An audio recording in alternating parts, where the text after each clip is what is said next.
Rogers Hornsby, the Raja, was one of the greatest hitters of all time. And if you don't believe me, listen to some of these stats.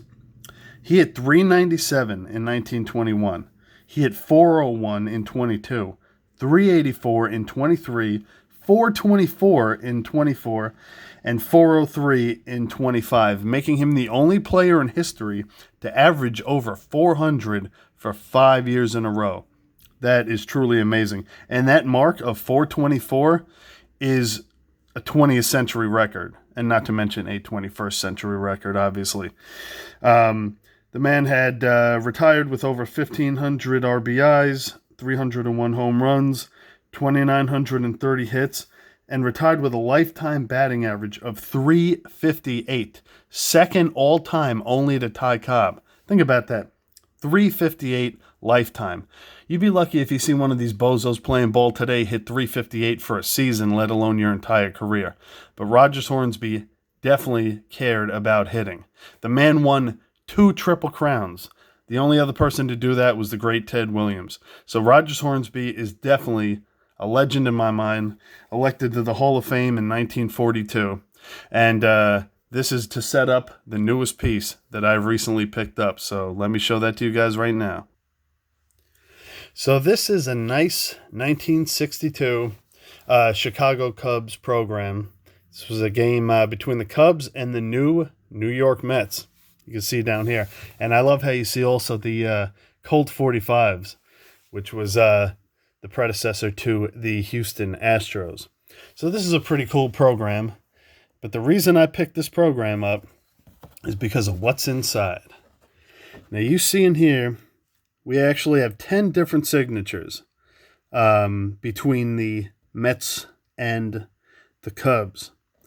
And some fairly notable names on here, but the 2 biggest ones is up here, obviously. You can see Lou Boudreau, who's actually a broadcaster for the Cubs at the time. But the real reason I picked this up is because you can see right below him is the signature of Rogers Hornsby, who was actually a coach for the Mets at the time. You can see that right there, Hornsby coach. So this is the reason I had to get this. I've always wanted a Rogers Hornsby signature.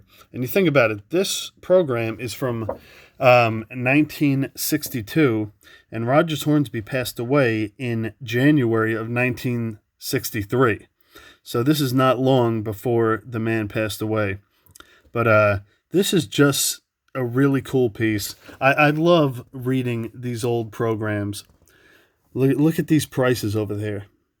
Hot dog at the ballpark, 30 cents. Now it's more like $30. But I love reading these, these old programs and scorecards and things like that. See that? That's pretty cool.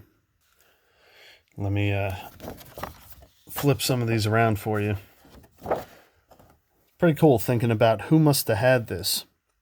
Whether it was a kid or an adult that went around after the game or before the game to get, to get a lot of these signatures. Stuff like this is so cool. Of course, I got a full letter from PSA, but like I said, the real reason I had to get this is seeing Rogers Hornsby's signature in there. Just too cool, and I got this for an amazing price, to say the least. So, all right, everyone. I really hope you all enjoyed this video, and as always, I will see you guys next time.